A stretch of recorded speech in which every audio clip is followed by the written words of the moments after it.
Assalamualaikum warahmatullahi wabarakatuh. Bismillahirrahmanirrahim. Ashhadu an la ilaha illallah wa ashhadu anna Muhammadar Rasulullah.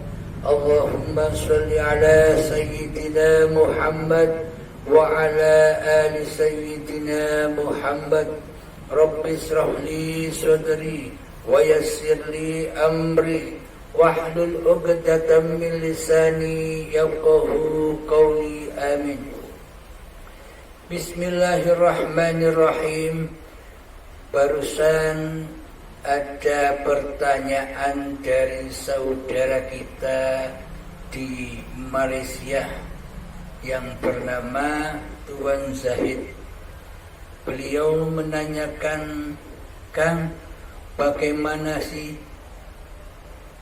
hakikatnya perjalanan Isra Mi'rajnya Kanjeng Nabi Muhammad sallallahu alaihi wasallam, sedang di dalam sudut pandang syariatnya sudah diterangkan oleh para ustadz, para kiai dan para habaib yang kita cintai. Bagaimana menurut pandangan Akang tentang makna di sisi hakikatnya tentang Isra Mi'raj Kanjeng Nabi Muhammad sallallahu alaihi wasallam? Perlu diketahui tentunya perjalanan-perjalanan itu yang disebutkan di dalam Al-Quran, Isra dan Mi'rajnya Kanjeng Nabi Muhammad itu secara syariatnya badannya Kanjeng Nabi diperjalankan dari Masjidil Haram menuju Masjidil Aqsa sampai naik ke Sidratul Muntaha. Secara syariatnya demikian.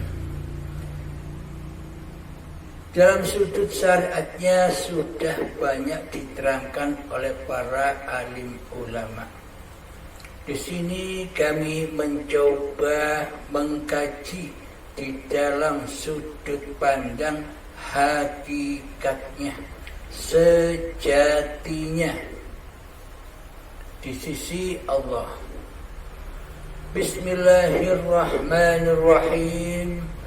Subhanalladzi asra bi'abdihi laylan minal masjidil harami ilal masjidil aqsa alladzi barakna hawlahu linuriyahu min ayatina innahu huwas sami'ul basir. Artinya, Maha suci Allah yang telah memperjalankan hambanya pada suatu malam dari Masjidil Haram sampai ke Masjidil Aqsa yang telah kami berkahi di sekelilingnya, agar kami perlihatkan kepadanya sebagian dari tanda-tanda kebesaran kami.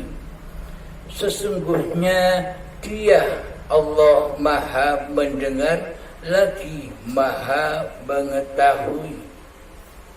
Shadaqallahul Azim. Surat Al-Isra ayat pertama.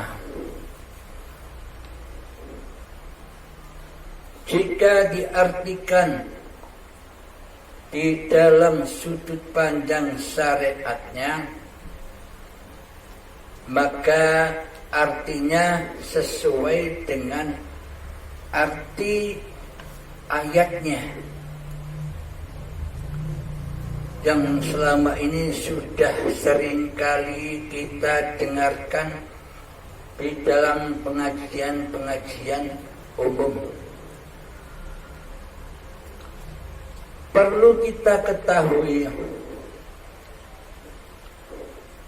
di dalam Al-Quran itu ada dua makna. Makna yang zahir maupun makna yang batin. makna yang tertulis dan makna yang tersirat, yakni mutasyabihatnya, rahasia dari makna yang tertulis. Al-Quran juga mengandung dohir, arti dohir maupun arti yang batin. Jika dari sudut pandangan dohir, maka dohirlah yang berjalan, cerita babakan dohiriyah.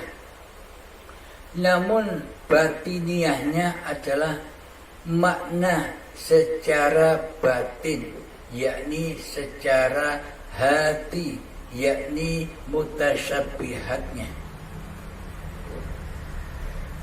Mari kita coba kaji bersama. Bismillahirrahmanirrahim. Subhanalladzi asra bi'abdihi. Maha suci Allah yang telah memperjalankan hambanya. Nah, di sini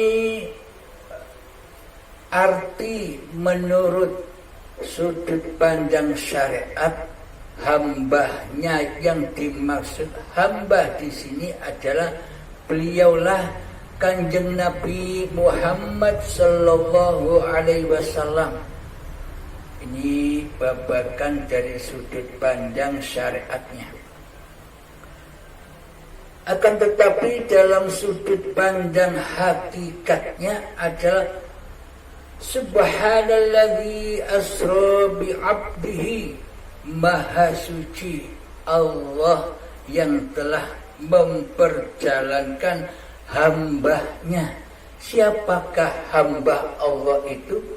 Apakah hamba Allah itu hanya Kanjeng Nabi Muhammad saja? Tidak, bukan.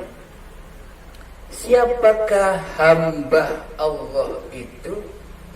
Hamba Allah itu adalah seluruh manusia yang diciptakan oleh Allah. Inilah yang dimaksud hamba Allah, yakni seluruh manusia.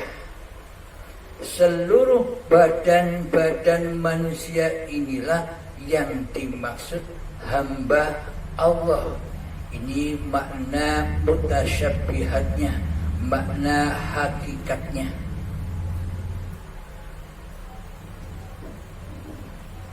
Kapan Allah yang Maha Suci ini memperjalankan hambanya? Lailan minal masjidil haram ilal masjidil aqsa alladhi barakna haulahu linuriyahu min ayatina. Kapan Allah yang Maha Suci ini memperjalankan hambanya atau Muhammadnya, Muhammad bin Abdullah secara syariatnya, yaitu ketika lailan, saat malam hari dari Masjidil Haram hingga Masjidil Aqsa. Secara syariatnya ya masjid-masjid yang ada di Mekah sana, Masjidil Haram sampai ke Masjidil Aqsa menurut babakan syariatnya. Akan tetapi menurut pandangan mutasabihatnya adalah kapankah manusia itu diperjalankan, mulai diperjalankan oleh Allah yang Maha Suci? Sejak kapankah manusia diperjalankan oleh Allah yang Maha Suci? Lailan minal masjidil harami ilal masjidil aqsa. yakni di malam hari.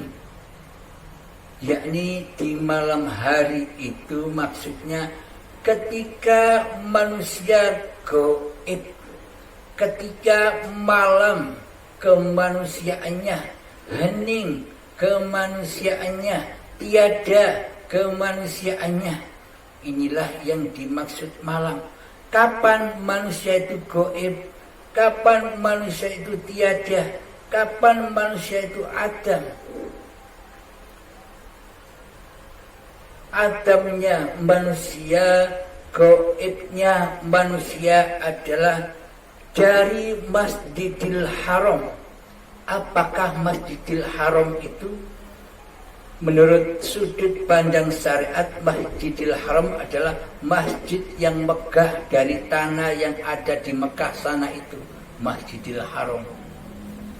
Akan tetapi makna Masjidil Haram secara mutasabbihatnya adalah masjid yang suci. Di mana masjid yang suci itu? Tanah ini. Tanah untuk bersujud dimanapun ada tanah, itulah tanah yang suci. Bisa untuk dibuat sholat, dipakai untuk sholat di seluruh tanah bisa. Karena seluruh tanah di bumi ini hakikatnya Masjidil Haram, masjid yang suci, tempat untuk bersujud. Jadi kapankah manusia mulai diperjalankan oleh Allah yang Maha Suci? Yakni ketika cikal bakal badan manusia ini dari tanah. Nah, inilah yang dimaksud Masjidil Haram itu. Ketika tanah ini diperjalankan oleh Allah, dihidupi oleh Allah, dicukupi oleh Allah, dibimbing oleh Allah, dipelihara oleh Allah, dikasih sayangi oleh Allah. Tanah cikal bakal badan ini diperjalankan oleh Allah, diperjalankan kepada tumbuh-tumbuhan, diperjalankan kepada buah-buahan, sayuran dan padi, diperjalankan, dimakankan kepada hidup yang ada pada calon kedua orang tua kita, diperjalankan, dipilah-pilah saripati makanan dan minuman itu menjadi sperma dan sel telur. Kemudian diperjalankan, dibimbing lagi, dikasih sayangi oleh Allah, disuapi makanan lagi, sampai berjalan berproses menjadi gumpalan darah. Dibimbing lagi oleh Allah sampai menjadi gumpalan daging. Nah, di saat menjadi gumpalan daging itu ditegaskan lagi oleh Allah, diingatkan kembali oleh Allah agar manusia kelak saat ada di dunia tidak mengaku-ngaku bahwa hidup dan badan ini milik manusianya. Maka ditegaskan lagi oleh Allah, kutiupkan rohku, kata Allah, ke dalam badan-badan ini. Jadi maksudnya ku hidupi badan ini dengan hidupku, kata Allah. Ini maknanya, makna mutasabihatnya. Jadi roh itu adalah ruhullah, uripe Allah. Ketika setelah menjadi gumpalan daging, maka jadilah janin. Kemudian ketika janin sudah sempurna 9 bulan, maka terlahirlah bayi yang suci. Kullu mauludin yuladu 'alal fitrah. seluruh bayi yang terlahir ke dunia ini dalam keadaan suci dan bersih. Suci dan bersih dari apa bayi ini? Suci dan bersih dari kewujudan, dari kekuasaan diri manusia kita. Karena saat bayi terlahir, kita manusia belum ada. Kita manusia belum wujud. Kita manusia belum terlahir, masih gaib. Inilah yang disebut lailan, malam, gelap, gaib, tiada. Inilah yang dimaksud lailan, malamnya.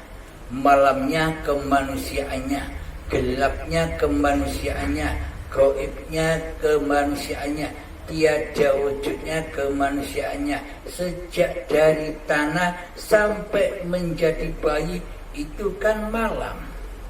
Maksudnya malam, manusia tidak pernah menyaksikan di dalamnya. Manusia masih gaib. Inilah yang disebut lailam minal masjidil harami ilal masjidil aqsa. Nah, alhamdulillah, apa yang dimaksud Masjidil Aqsa itu?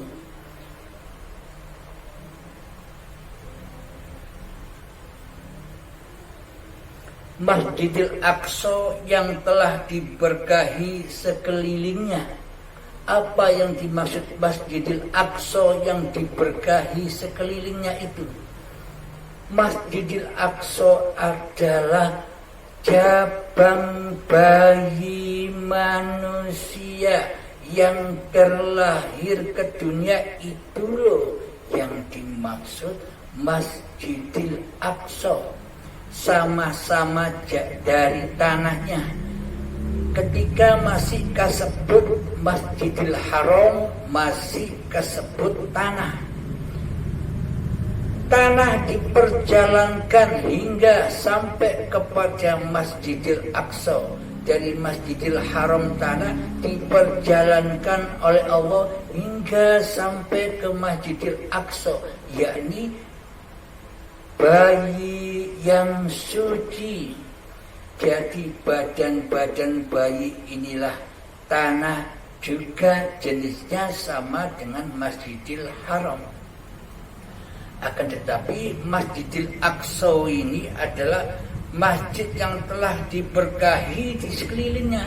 Maksudnya sudah berbentuk badan-badan manusia yang diberkahi di sekelilingnya. Inilah makna perjalanan Isra. Perjalanan dari tanah ke tanah, dari tanah ke tubuh bayi.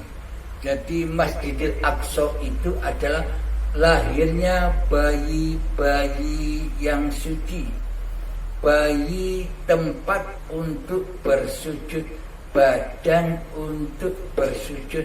Di manakah manusia bersujud itu?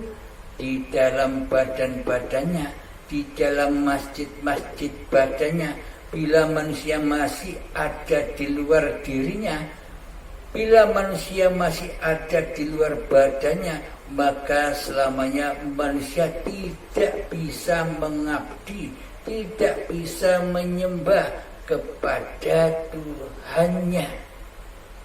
Maka dari itu yang dimaksud mengabdi dan menyembah itu di dalam badannya, di dalam dirinya, di dalam masjid-masjid yang dari tanah itu. Badan-badan ini kan dari Masjidil Haram, dari tanah, sehingga diperjalankan oleh Allah sampai kepada Masjidil Aqsa, yakni badan-badan ini yang diberkahi di sekelilingnya. Agar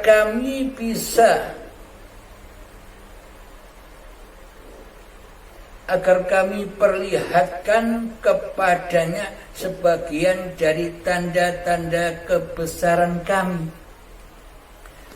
Maksudnya ketika detik-detik akil balik tiba supaya kita bisa menyaksikan ayat-ayat Allah yang ada di luar diri kita. Gunung ciptaan Allah, ayatullah. Laut ciptaan Allah, ayatullah. Sawah ciptaan Allah, ayatullah. Hutan ciptaan Allah, hayatullah. Manusia, hayawan, tumbuhan, semuanya ciptaan Allah. Untuk apa manusia diperjalankan dari Masjidil Haram tanah hingga ke Masjidil Aqsa bayi itu? Tujuannya untuk apa? Tujuannya tak lain hanyalah agar manusia mengetahui sebagian tanda-tanda kebesaran Allah, kebesaran Tuhannya ketika manusia bertuhan kepada Allah. Akan tetapi bila manusianya masih belum bertuhan kepada Allah, maka tidak akan bisa menyaksikan ayat-ayat Allah. Karena dikira oleh manusia gunung-gunung itu tercipta dengan sendirinya, laut-laut itu tercipta dengan sendirinya, hutan-hutan itu tercipta dengan sendirinya, semuanya tercipta dengan sendirinya, sebagaimana penciptaan hidup dan diri manusianya selama ini, sehingga Allah gaib atas diri kita selama ini. Karena seolah-olah kita ini bukan ciptaan Allah. Akan tetapi selama ini kita seakan-akan tercipta dengan sendirinya. Sama halnya kita dengan orang ateis yang tak bertuhan. Apa sebabnya? Karena Allah selama ini tidak kita jadikan Tuhan di hati kita. Karena selama ini Allah gaib di hati kita, Allah tiada di hati kita. Yang ada hanya kewujudan diri manusia kita yang selama ini menjadi Tuhan di dalamnya. Coba kita tafakuri bersama. Jadi maksudnya, Subhanalladzi asra bi 'abdihi lailan minal masjidil harami ilal masjidil aqsa alladzi barakna haulahu linuriyahu min ayatina. Maha suci Allah yang telah memperjalankan menciptakan cikal bakal badan ini dari tanah yang mati. Itulah yang dimaksud Masjidil Haram hingga sampai kepada Masjidil Aqsa, yakni sampai menjadi bayi yang suci. Untuk apa Allah melahirkan, menciptakan bayi atau manusia ini? Agar manusia bisa melihat tanda-tanda kebesaran Tuhannya di hatinya. Babakan Allah atau hakikat itu sudah bukan ranahnya badan. Babakan hakikat, babakan hati. Agama itu di hati, bertuhan itu di hati. Babakan hati itu adalah sudah babakan iman dan Islam itu ada di ranah hati, bukan ada di ranah zahiriyah. Jadi yang dipandang Allah itu hatinya, bertuhan dan tidaknya itu yang dipandang Allah hatinya. Meskipun badan-badan kita diselimuti, dibungkus dengan agama-agama, meskipun badan-badan kita dibungkus dengan bertuhan, meskipun badan kita dibungkus dengan amal ibadah, sholat dan sebagainya, akan tetapi Bila Allah masih gaib, bila Allah masih tiada di hati kita, itu tandanya seluruhnya adalah dusta. Karena bila Allah tidak ada, bila Allah gaib di hati kita, bila Allah gaib kewujudannya di hati kita, bila Allah gaib kekuasaannya di hati kita, bila Allah gaib kehidupannya di hati kita, maka itu tandanya yang dipertuhankan selama ini adalah hawa nafsu kita sendirilah yang menjadi Tuhan selama ini. Inilah hakikatnya setan, iblis dan dajjal. Hawa nafsu itu bersekutu dengan iblis, setan dan dajjal. Jadi dajjal itu sudah ada sejak Nabi Adam dicipta hingga kini sampai akhir zaman. Allah perintahkan kepada Nabi Adam, ya Allah berdoa, ya Allah hindarkanlah aku dari fitnahnya dajjal. Bila fitnahnya dajjal saja sudah ada, maka pasti wujud dajjalnya sudah ada. Siapa? Diri manusia kitalah dajjalnya. Selagi di dalam hati kita yang jadi Tuhan, yang menguasai hidup dan badan ini adalah diri manusianya. Inilah tanda hati yang tak bertuhan kepada Allah.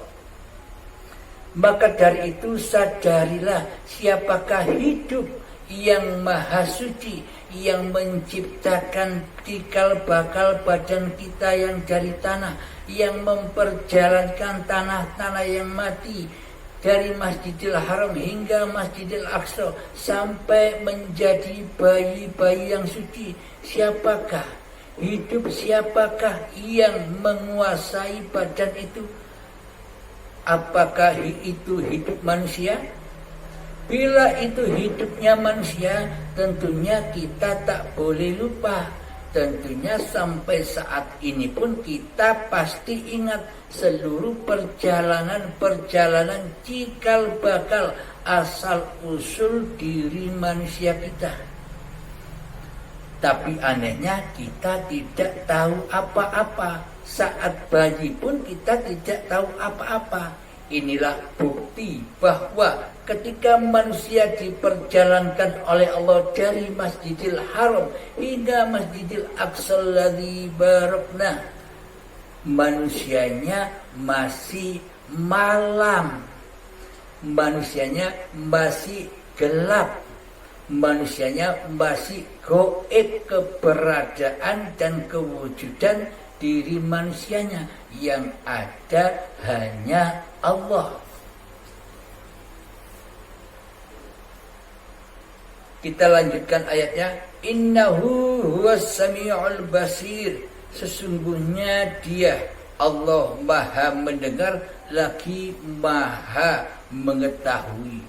Ketika manusia sudah terlahir ke dunia, manusia bisa melihat dan mengetahui seluruh tanda-tanda ayat-ayatnya Allah, yakni segala sesuatu yang kita lihat selama ini, segala sesuatu yang kita pandang selama ini, segala sesuatu yang kita dengar selama ini, semua itulah tanda-tanda kebesaran Allah, tanda-tanda wajhullah. Apa wajhullah itu? Hidup itulah wajhullah yang mewujudkan segala tanda-tanda ciptaannya, yang mewujudkan segala sesuatu hingga bisa kita saksikan di alam semesta ini. Inilah yang dimaksud Isra Mi'raj. Maksudnya ketika Mi'raj, hati sudah memandang hidup ini Allah. Inilah yang dimaksud Mi'raj. Inilah yang dimaksud tajalli. Inilah yang dimaksud wusul.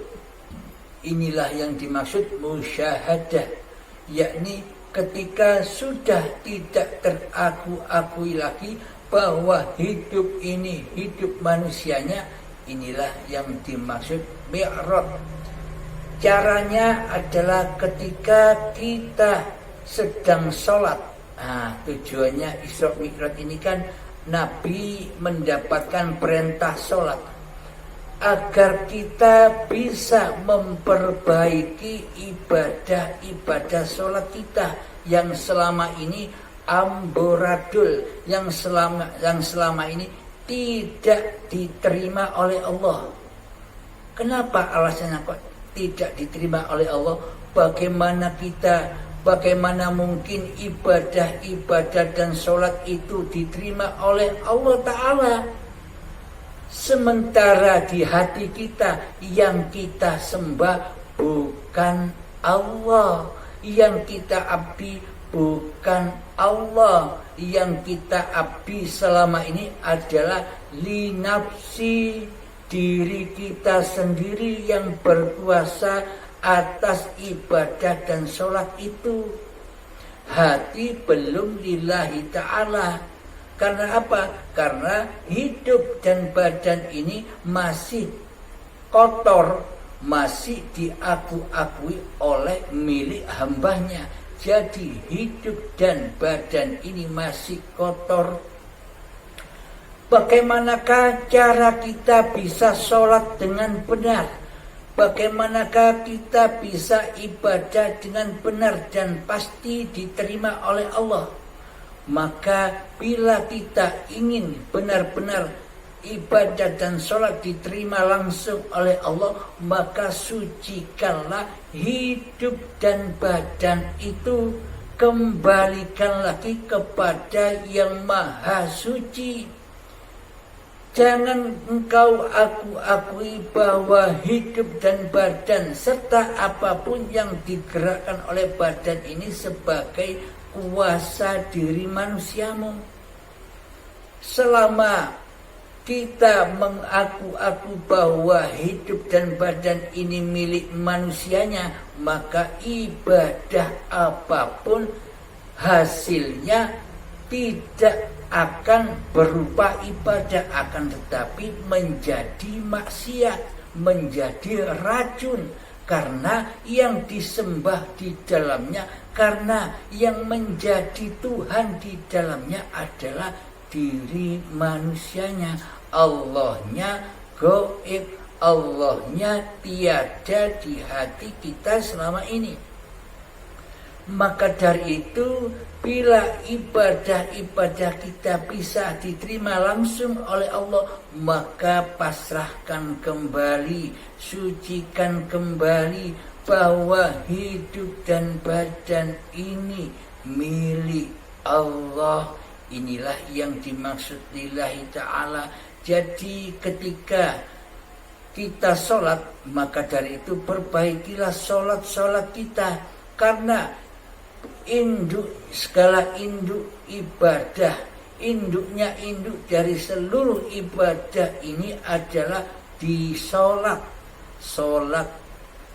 Ketika kita sholat tapi hati kita bermaksiat, yakni hati mensekutukan Allah dengan diri kita, yakni hati selalu menyaksikan selain Allah, yakni menyaksikan dunia, maka jika sholat kita hancur lebur, maka seluruh ibadah kita, seluruh amal-amal kita, seluruh ilmu-ilmu kita bakal hancur fana.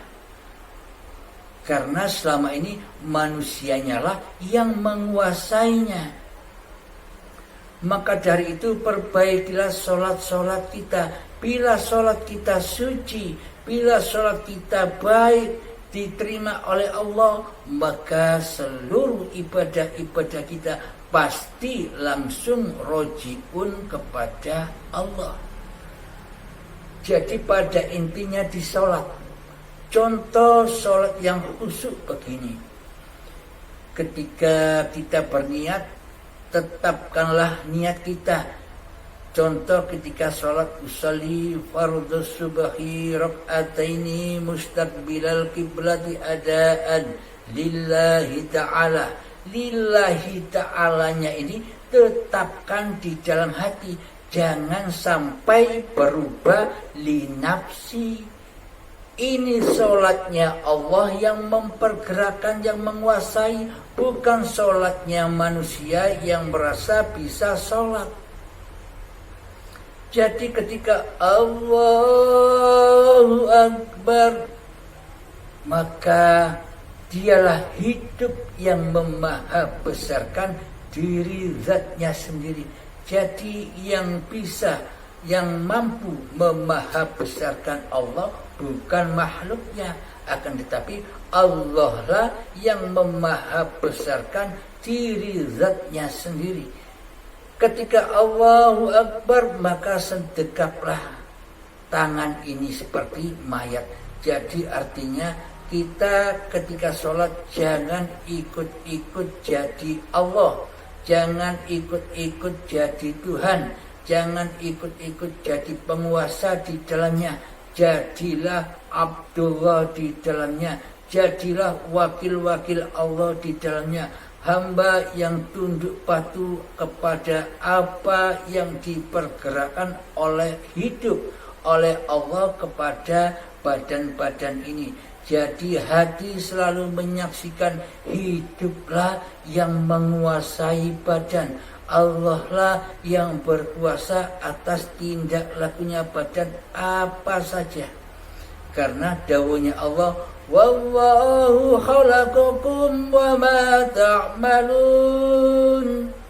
Allah lah pencipta diri manusiamu, dan Allah lah pencipta apapun yang kau perbuat. Jadi hati selalu menyaksikan hidup, hati selalu menyaksikan Allah, hati selalu mewujudkan Allah hidup daripada mewujudkan diri manusia kita. Jadi posisi diri manusia kita terbalik. Dulu diri manusia kita di hati kita wujud, sekarang gaib, kita malamkan, kita tiadakan, kita heningkan, yang wujud hanya Allah. Kita balik, dulu Allahnya gaib, ini Allahnya yang wujud. Inilah yang dimaksud surat Al-Isra, perjalanan kisah-kisah sejarahnya cikal bakal badan seluruh manusia. Karena hakikat badan-badan seluruh manusia itu adalah Muhammadur Rasulullah, Muhammad yang diutus oleh Allah, badan-badan yang dicipta dan yang diperjalankan oleh Tuhan pencipta diri manusia. Alhamdulillahirabbil alamin. Semoga kita semua selalu dibimbing oleh Allah Subhanahu wa ta'ala. Amin amin ya rabbal alamin. Akhir kalam. Assalamualaikum warahmatullahi wabarakatuh.